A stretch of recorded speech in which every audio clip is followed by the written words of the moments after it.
This is the Pacific Ocean, a few hundred miles northeast of Australia. Members of the Bougainville Revolutionary Army cram their boats with much-needed supplies of medicine and fuel and prepare to set off from the Solomon Islands for home. But first of all, there is a prayer for safe passage.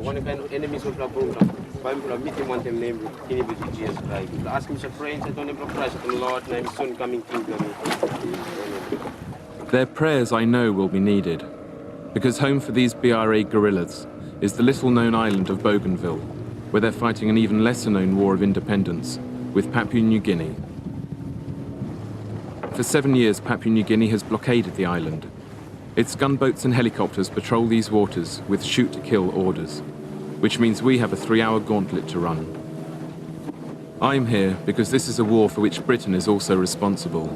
It was the huge mine that a British company dug on Bougainville which provoked the fighting, and it was Britain's casual redrawing of the border a century ago that turned it into war. Breaking down on that border as we enter Papua New Guinea sea space seems about the worst place to do so. I scan the horizon for gunboats, knowing we're carrying so much fuel that just a stray bullet will be enough to fry us. The horizon, however, stays serene. This is a route that's cost many lives, yet it's Bougainville's only channel to the outside world. It is also the only way in to the longest and bloodiest conflict in the Pacific since World War II. Just as we near the island, the horizon loses its serenity.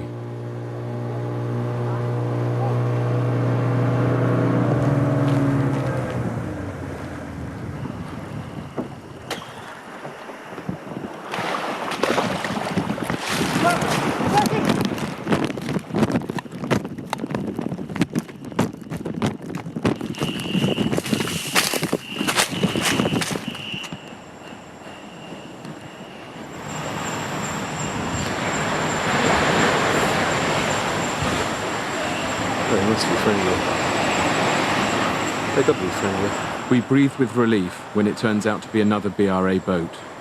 But at least I've had a tiny taste of what the Bougainvillians go through every day.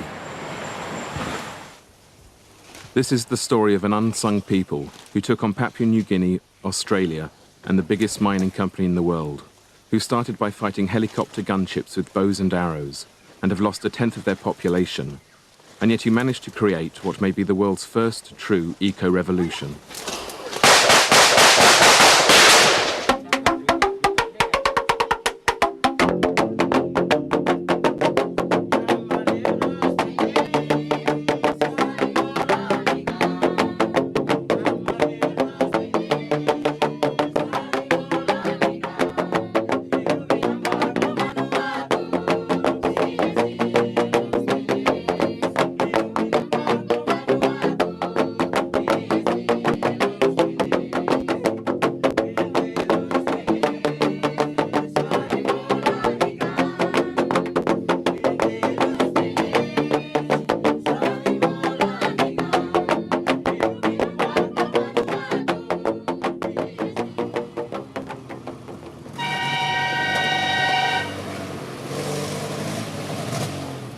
The next morning, we find ourselves in the hands of Bougainville Revolutionary Army Commander Ishmael Toroama.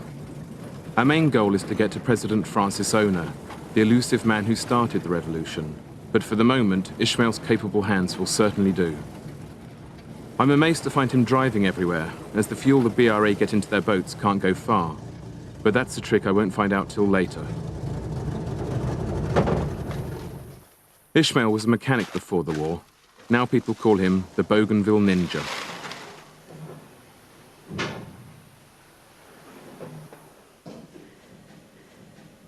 Makes my arms feel good. So I could handle the M60. Misa use him to plug on. So now, so naglahan lo mi time me cut this like in serim stop lo right left hand ya. Nunap hold him to mas gun. Tasol. Emi also 1 year tasol now since me kiss him this like incident. Iplas tanap lo beach front. Le mi ko shoot him all man yet. na oli tromem, tripla, M203 grenade.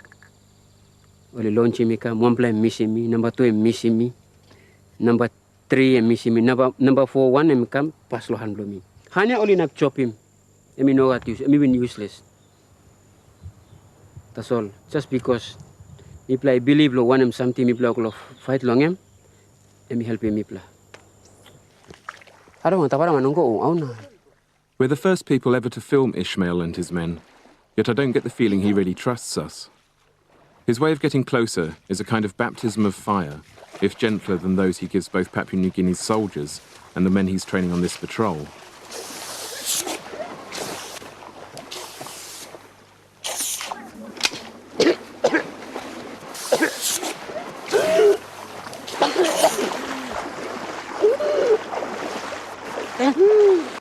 What my sound man and I think might be a smoke bomb turns out to be tear gas.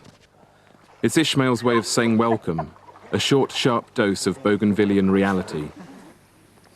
After a good cough, cry and laugh together, he loosens up and radios for us to meet Francis Ona.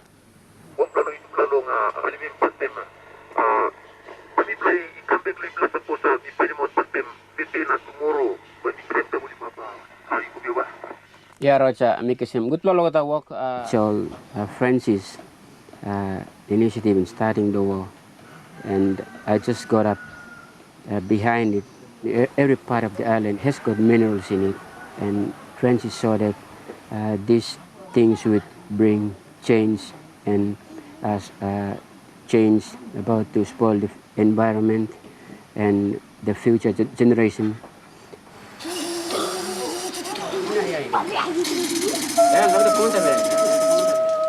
But before we leave, Ishmael gets second thoughts about us seeing Francis. A makeshift generator has blown up one of our camera batteries while it was charging. Last night when I slept, God told me that tomorrow there will be something happen. And all of a sudden the battery blew up. I made up my mind to tell you that you will not go to Francis Ona. Otherwise you face some problems there because your battery blew up. It's another glimpse of the strange grip that God and superstition hold over Bougainville. Since the boat trip in, I'm no longer inclined to laugh at superstition, but I explain that if TV crews read all the things that go wrong as bad omens, then the medium would cease to exist. Reluctantly, Ishmael concedes to our heathen ignorance. He gives us the 2 days of torturous uphill clambering that will take us to Francis Ona and the heart of the war. When I'm not gasping for air, I get an idea of why the Bougainvillians have such fierce reverence for the place they call Mekamui, or Sacred Island, and why they could no longer sit by and watch its minerals being plundered. We have seen our valleys, we have seen our forest, we have seen our rivers, beautiful trees, beautiful forest, literally thrown into dust, and we will not allow that to happen. En route to Francis, we come across his vice president, Joseph Kabui, who puts the history of the place into perspective for us. Ever since the French explorer Louis de Bougainville put his name on the map in 1768, the island has gone through an endless game of colonial pass-the-parcel. Geographically, ethnically, and culturally, it was always part of the Solomon Islands. But 100 years ago, the imperial powers decided to change all that. The situation that we are in is not only unique for Bougainville. I mean, there are many African countries that the superpowers, merely just carve them out. Put a line right through and say, okay, this part belongs to you, this part belongs to me. A deal was struck between Germany and Britain. Germany saying, okay, I'll give Western Samoa to you, Britain, and Britain said, okay, I'll give Bougainville to you. Germany didn't keep Bougainville long, though, as Australia grabbed it during the First World War. During the Second, Japan snatched the island for a few years before Australia grabbed it back. And in the meantime, it had ended up as part of Papua New Guinea, which got independence in 1975. Bougainville declared independence 2 weeks earlier, not that anyone listened, and it took another 13 years for war to break out.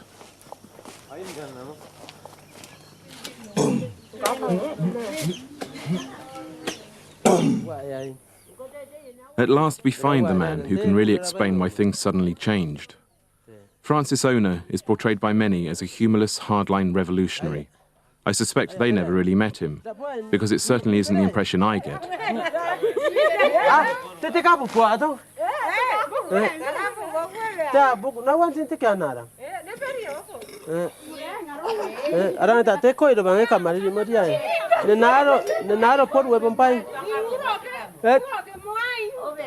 So this is Papua New Guinea's public enemy number one. When he's not running either the war or the self-declared Republic of Bougainville, Francis goes gardening. My fighting on Bougainville based on these factors. One, that is, we are fighting for man and his culture. And two, land and environment. And the third one is independent. Francis used to work for a mining company called Bougainville Copper Limited. It was a company he would later destroy. The reason, as it's always been on Bougainville, was the land and the bounty it holds.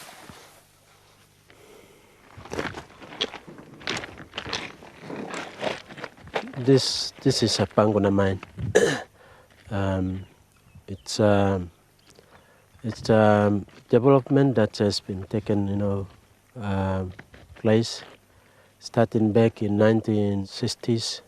My people here were very ignorant, and they didn't know that in the future there would be a very big mine here, which is very destructive. Before reaching the final layers of overburden, they cleared 550 acres of jungle and sluiced away the unconsolidated volcanic rock and ash. Bougainville Copper Limited, or BCL, is mainly owned by an Australian subsidiary of the world's mining giant, Britain's Rio Tinto Zinc. In 1967, the company was given the go-ahead to excavate what was then the world's biggest open-cast copper mine, 500 metres deep and covering about 7 square kilometres, or the size of London's West End, where Rio Tinto's headquarters are based. It turned out to be a disastrous mistake, especially as they dug the hole right beneath Francis's village. In Bougainville, you don't come between the people and their land.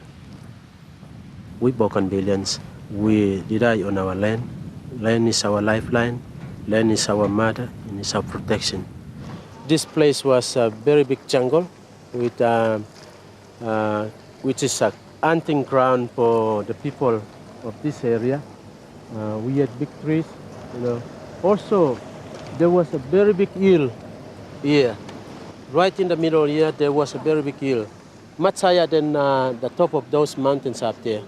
And now it's all disappeared. So now this land, which belongs to people, my people, is now become abandoned land. And I don't know how we're going to use this land back again.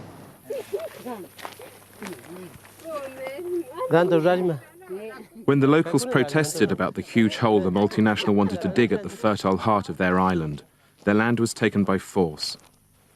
Of the $3 billion the mine made in profit, only 1,000th was given back to the people who owned the land. Rio Tinto Zinc had started to create their most expensive enemy.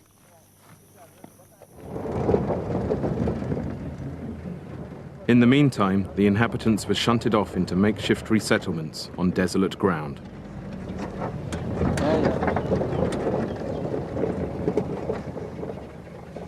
That's the Dapeda village, and you can see that's the standard of building they built here for people. It's really like a shanty town. BCL was not been too much genuine to how we can resettle the people. This school was built by people themselves. Even the company and the government, they did not give any support. Just imagine, right in the middle of the giant copper mine, multi-million, worth, and here we are, people building their own schools, out of their own pockets. But the thing that really stuck in the craw of the Bougainvillians was the pollution spilling over their land. Waste from the mine to the tune of about 1 billion tons ended up flowing down the Jaba River, contaminating it with copper, mercury, lead and arsenic.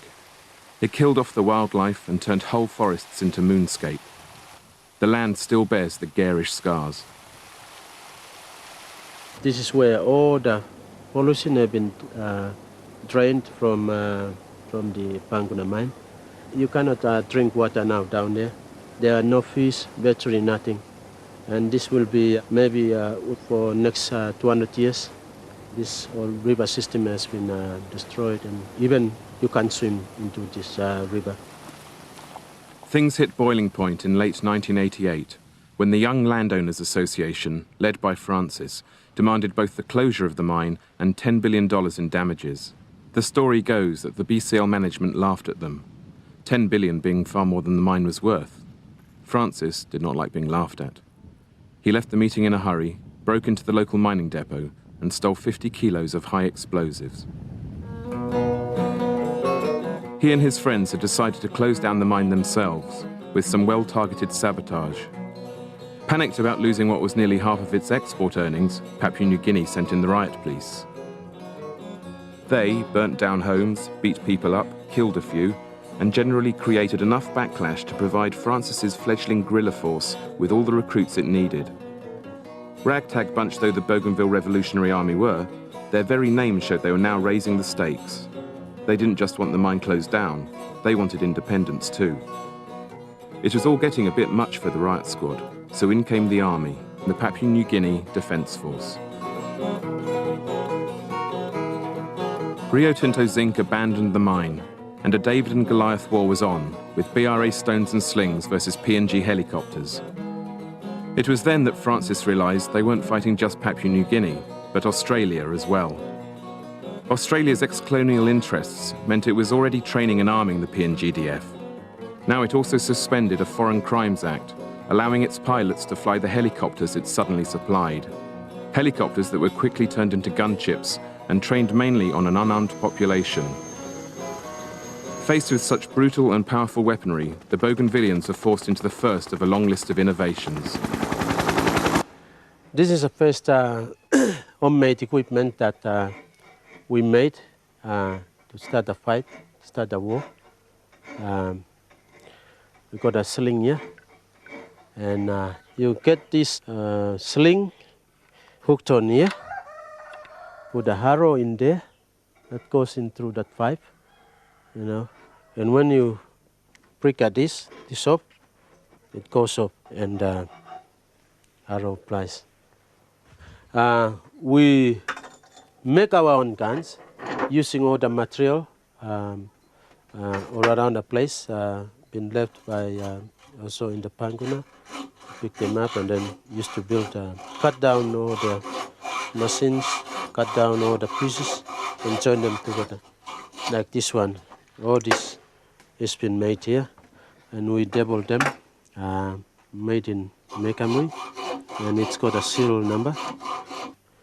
So if part of the equipment is been destroyed in the field, they can come back and then build their own guns. And this is how we build confidence in the force. So just imagine, with one cylinder weapon, winning a SRR, and from that single SRR, we went on to winning now virtually about 200 to 300 very powerful weapons. This one is resting now, having a holiday or whatever. Resting for good, yeah.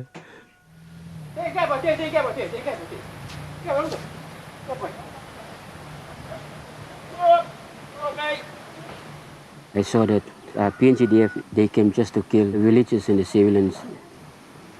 I went out to Panguna and I saw Francis, asked him where are the weapons, and he told me there is no weapon. We will only start with bows and arrows and stones and sticks. I did the training myself, the tactics, the tricks, they're mine, and we made and put everything into action, and we captured 2 high-powered rifles. The boys saw how I fought, and they thought that I was a good leader, so they started following me. So that's how I ended up in holding the position of the BRA.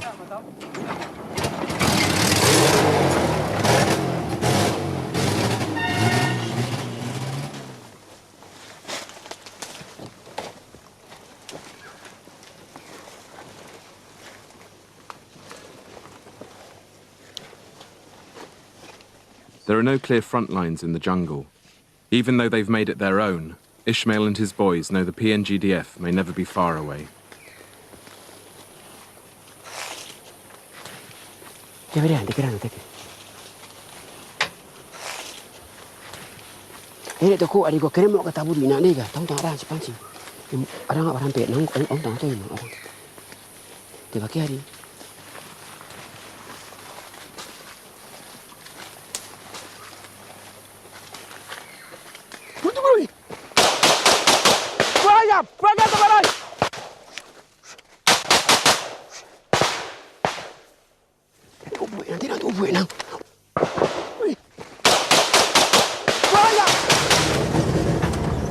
That's the place where I usually train my boys, and I usually use live bullets, and sometimes wounded some of the boys, soldiers, so that's how they got the experience. How many have you wounded? 12 of them. Yeah. Very badly? Yeah, one was very badly injured, and the other 11 of them were just a scratch.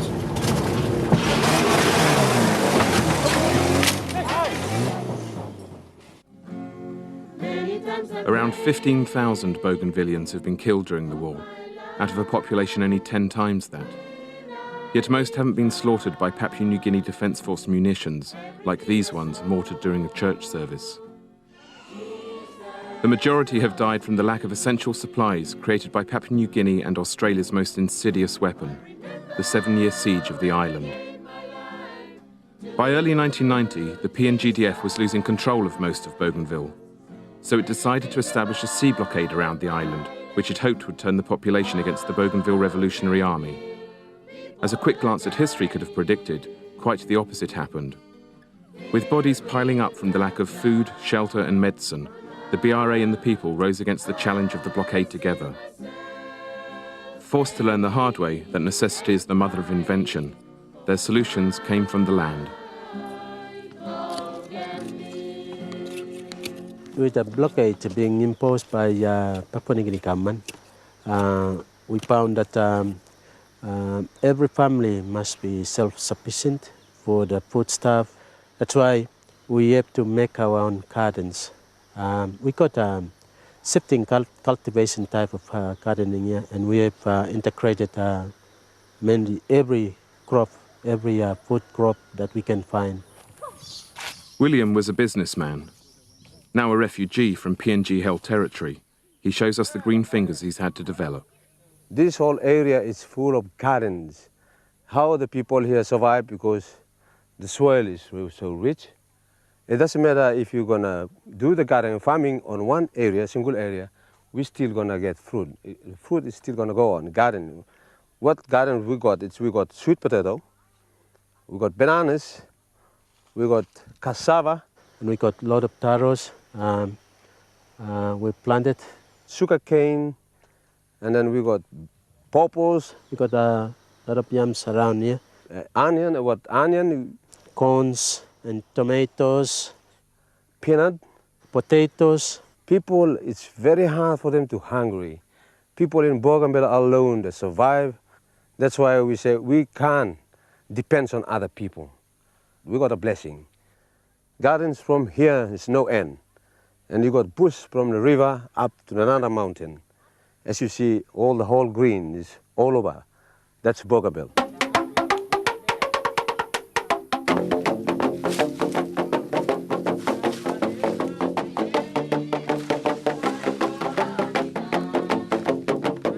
Yet no plant on Bougainville comes close to the importance of the coconut. We know we've been fed and sheltered by it, but then Ishmael shows us what a perfectly packaged life support system it is, and how his people have learned to make use of every part of it.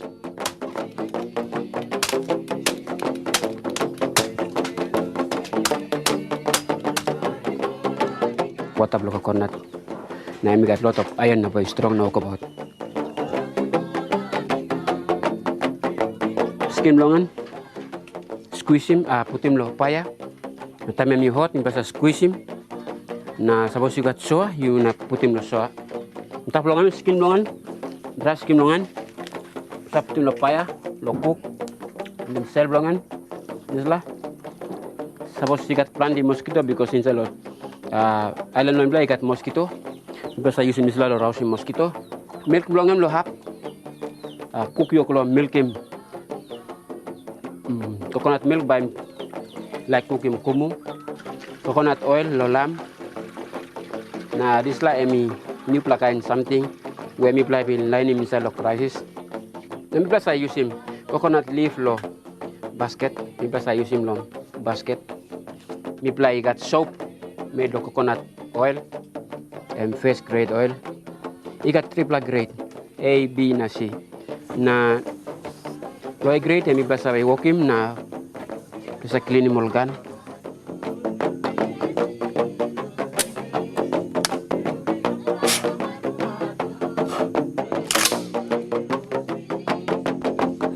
In a war for the environment, it helps to have the environment on your side.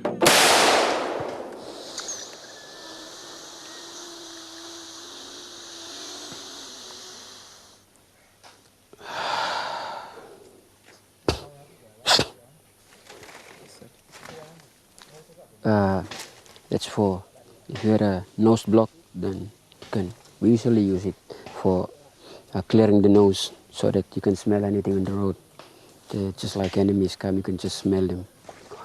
When we found that we didn't have very effective equipment, we developed our own booby traps. And that is made from herbs where we laid on the track where the enemy is moving. And then when they go by it, they started to develop a sickness. In one of the booby traps, your testicles, just swollen up, and your penis, just enlarged.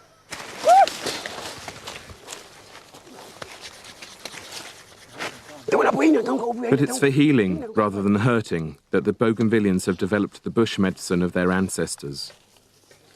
With the PNGDF driving much of the population into the jungle, thousands were dying in unsanitized childbirth and from preventable diseases like malaria, pneumonia, and dysentery.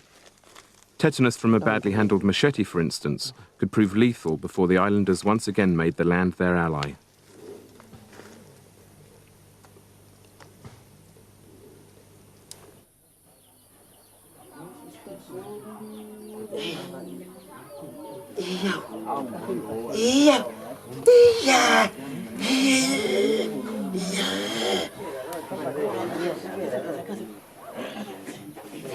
That's a piece of asbestos. Is it from the mine? Yes, from the power pylon. We got all these herbs put into the all of 5 of the cocoa, and then with steam blown into that area where it will going to dry up very soon. Francis is always on call as local GP, and his presidential HQ doubles as a surgery. We got herbs here, certain medicine, which locates the areas been damaged, and blood is not flowing well. If there is no sickness, it will just, slice through like this. But when it finds areas where it's not functioning well, it will stick, It sticks like a glue, The claims of Francis and his fellow healers amaze me. Being able to cure malaria, leprosy, appendicitis, and cancer without operating, developing a herbal contraceptive which doesn't harm women. Having seen what else these people can do, I can no longer just dismiss it, especially as so many patients back it up. And at least Francis isn't so sure about all the cures. We have given a treatment to some person because he had AIDS disease and sent him home. But we didn't have proof, any medical reports by doctors. So that's why we think we have treated someone with AIDS. So Francis invites anyone with AIDS to come to test the Bougainvillian cure. Let's go gardening now.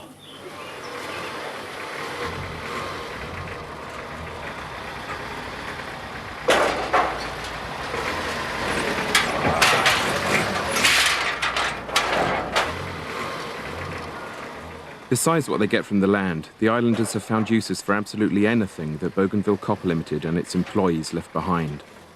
Though in a place where the infrastructure's gone to pot, things constantly require improvised repairs.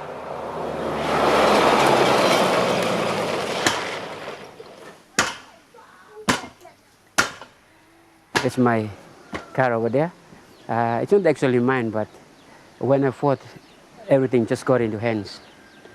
The PNGDF, they came, they shot at me, and just some of the bullet holes.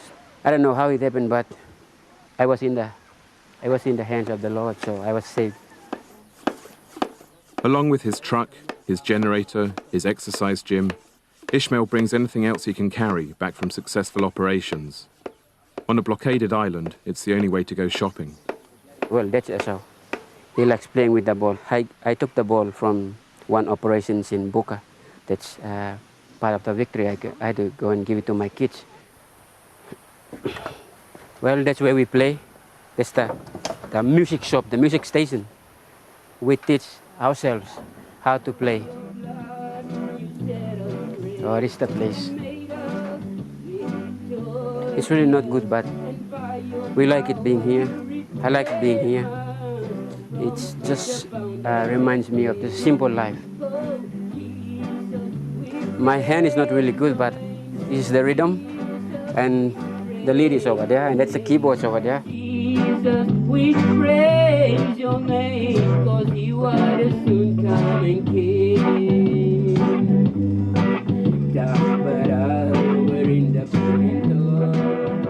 The scavenger's mecca on Bougainville is the Panguna mine itself and the town built to house its workers. After devastating it to make sure the miners never returned, Francis and his fellow villagers ended up having to go back to salvage anything not rooted in concrete. Because along with getting the Bougainvillians to start from scratch with food and medicine, the PNGDF also burnt down many of their houses and gave them that problem to solve. We have to make our own logs. So what we do is we go down to Panguna and get all the logs and strip them out and make our own keys. Using all the rubbish from the Panguna mine, we can build good houses.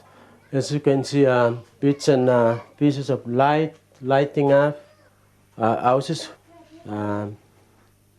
Switch boxes. I know these people can make something out of nothing, but I still can't work out how they can light whole villages. William laughs and takes us to his local workshop. As you see, all the parts and all the machines, like a water pump, it's a barbed wire, we got something to do with it. Because some people, they might throw it away. We don't. We collect parts. We can make things out of it. The islanders have dragged the mine's debris, sometimes for weeks across the mountains, to create this sort of setup. And it's in places like this that they've cobbled together their own ecological power supply, hydroelectricity. Okay, these are the intakes pipes for the hydro, and from there it goes right down to the generator itself.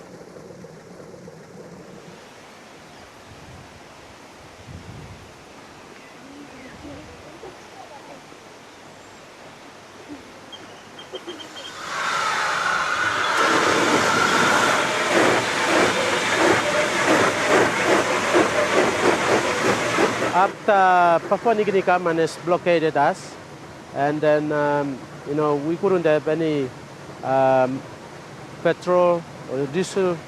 We have to develop something to get power supply, and we got this mini hydro using all the rubbish or the pipes and spare parts from all cars. We managed to develop our own hydro, which we can use for lighting up all the villages. We got about 50 to 60 now running this type of small hydros. Down there where the PNCDF establishment, there is virtually not much lighting up, no electricity. Maybe it's sort of money or something for, to run those generators. But here in the bush, we can have, I throw coin for 24 hours a day.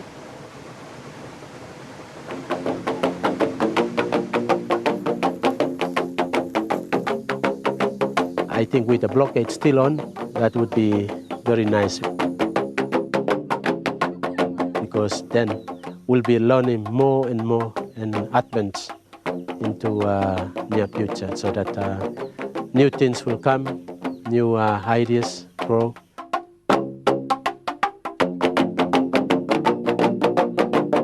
New ideas have been growing wherever I look, but the high point of this eco-revolution has to be the way they're still driving around without any proper fuel supply after 7 years of blockade.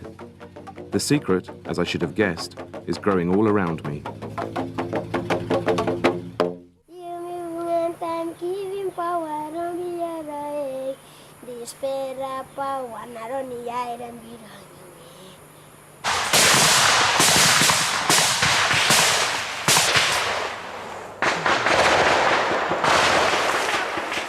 Francis once stated that the war against Papua New Guinea could be won in a week. The war against Australia, that'd take a little bit longer. And by 1996, the Bougainville Revolutionary Army was winning. PNG's last big offensive turned into its biggest rout. And when we get to the island, the BRA hold about 80% of the territory.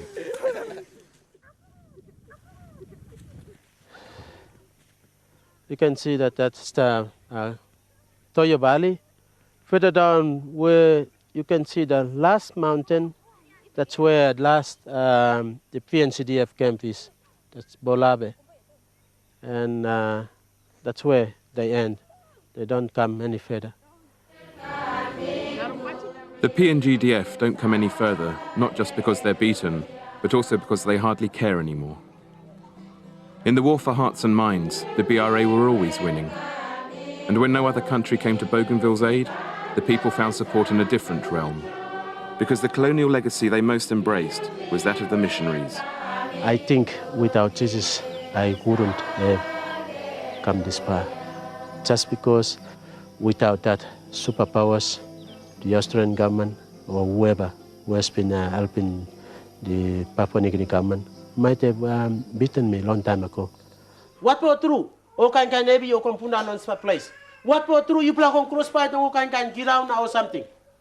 Dumping go to the temptation now take go arm go radima. Blongan. You play on fail on committee me one time Jesus. You now by put down on kind temptation. Okay, by me thanking Papa God on the Sala operation where me plaving walk about lohen. Where you know got one man even sim biru alongin, you know got one man you lose him live longin. My uncle, he's his teams. He normally comes with us, and where we are in the enemy territory, he can feel, he can see. He's his vision from God that the enemies are going to attack, or if they're in the ambush, we can change our plans and operations at the same minute when there's a vision from God. Father, me pray, now thank me. Oh, get something where me been walking, you watch him big name long and thank you, Lord Father. Me play no losing one for life, long one for brother, me play on this operation. Oh, say me thank you, Papa God. You watch him big name, you will bless me, one. Now I'm can try and best for me can long go on another operation. Amen. Okay. Go to house. Clean him all gun. Next use. Once we've broken enough bread and sweat together, Ishmael trusts us enough to reveal the secret charms he uses in combat.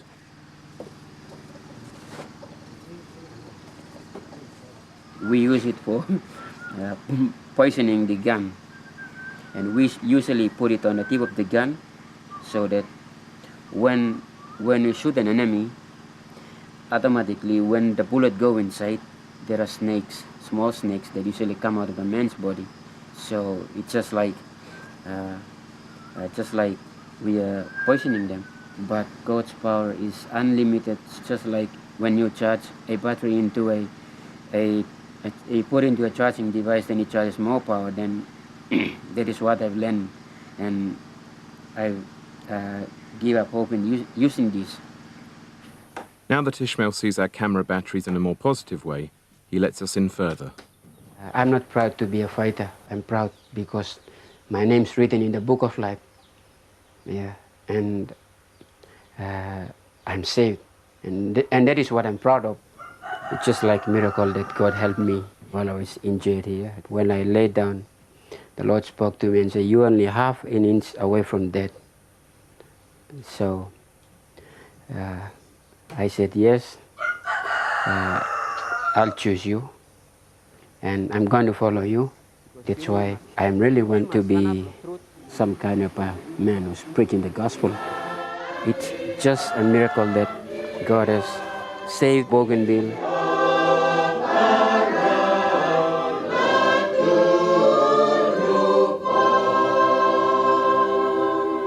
The islanders' devotion seemed to pay off in early 1997 when God moved in one of his most mysterious ways.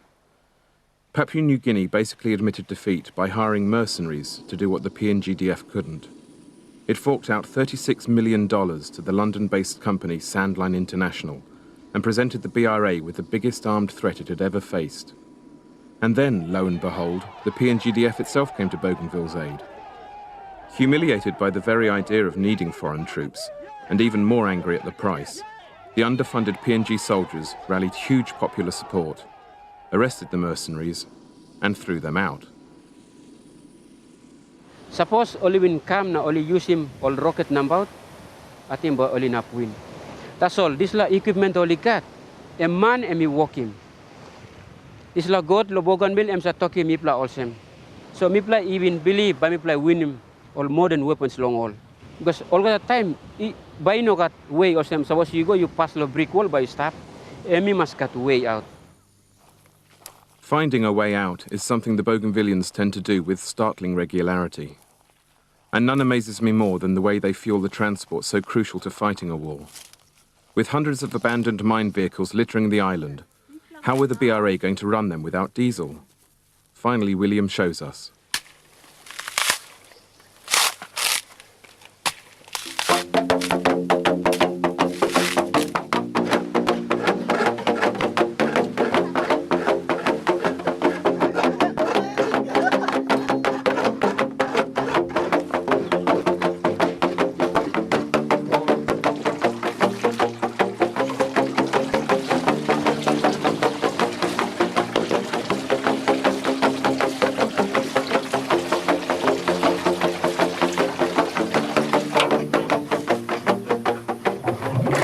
This is the complete thing of scraping the coconut, from scraping to squeeze to ferment, and then the last thing to cook the oil, the 1 liter oil, maybe about 15 dry coconut for a liter. That's the first grade this way. It's beautiful.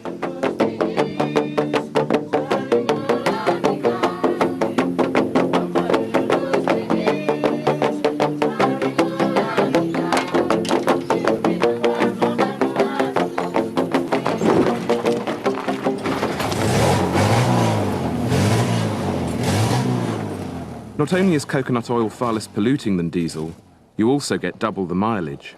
Ishmael laughs that after the war, they're really going to scare Esso and Shell.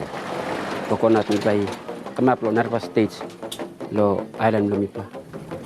Suppose coconut inogat, sambla hap lo revolution minating, by mi play na kamap lo disla states.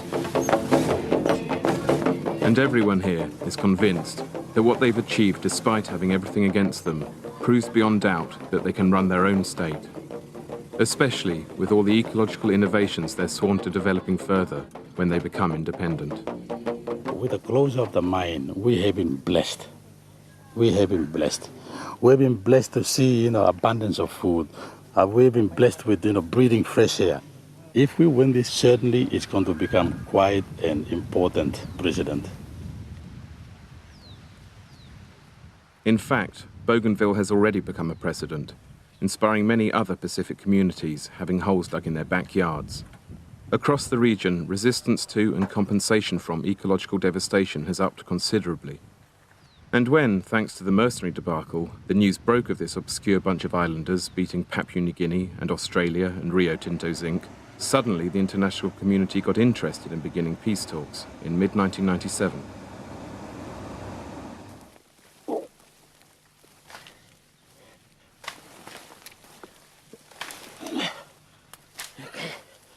What? Francis, who has fears of winning the war but losing the peace, steers clear of the compromises involved in the proposed deal. He is labelled a hardliner for this, but maybe that's because he's not the kind of leader we're used to and knows how easily Bougainville could lose its way in the jungle of international politics. During my high school days, I was appointed to sweep the principal's house.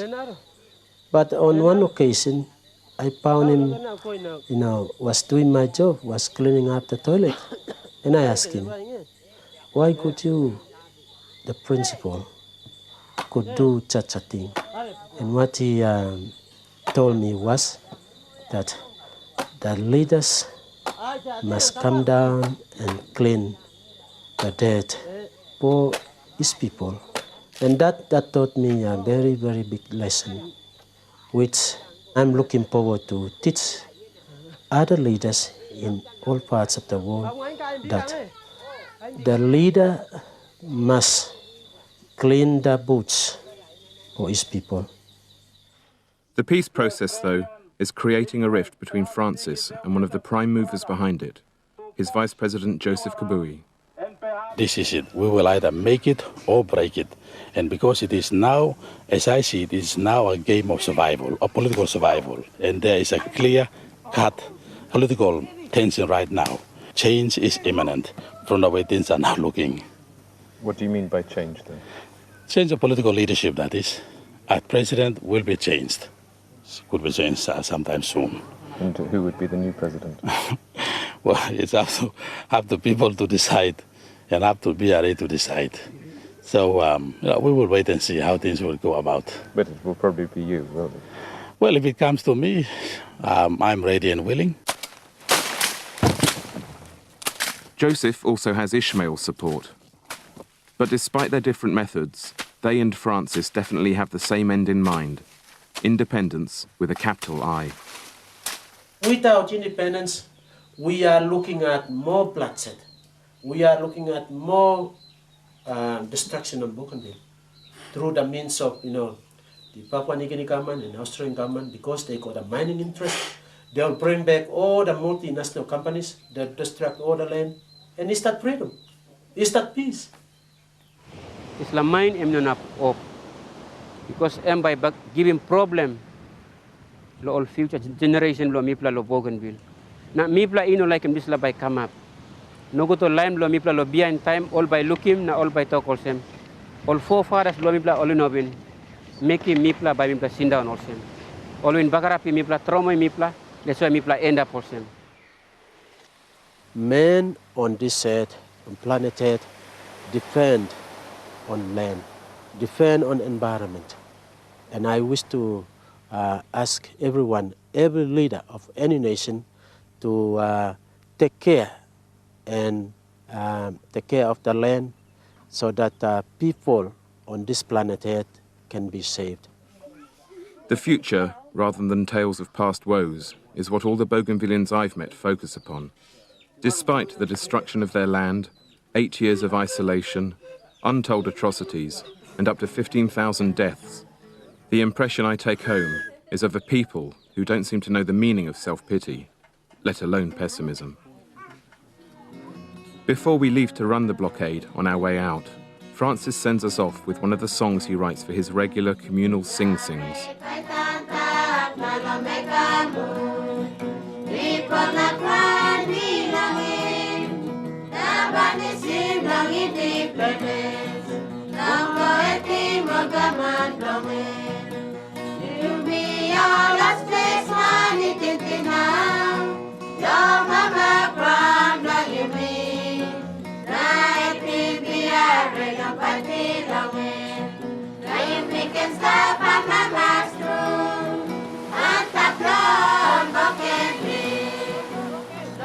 Since we left Bougainville, the peace talks have led to a permanent ceasefire.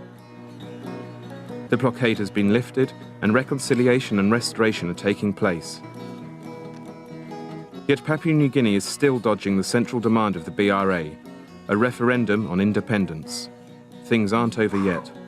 But whatever happens, when it comes to self-help and ecology, the Bougainvillians have already given the world many lessons it can learn, if it ever chooses to.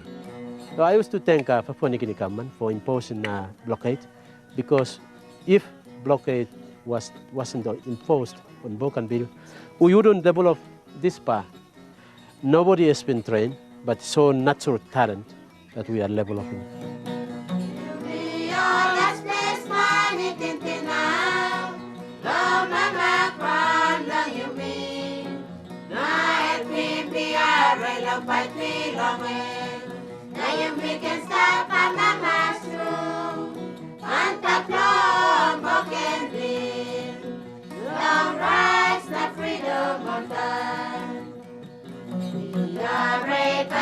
I think with the blockade, the Bougainville War is like an educational center, or furthermore, I could say it's a university for all of us who are on Bougainville.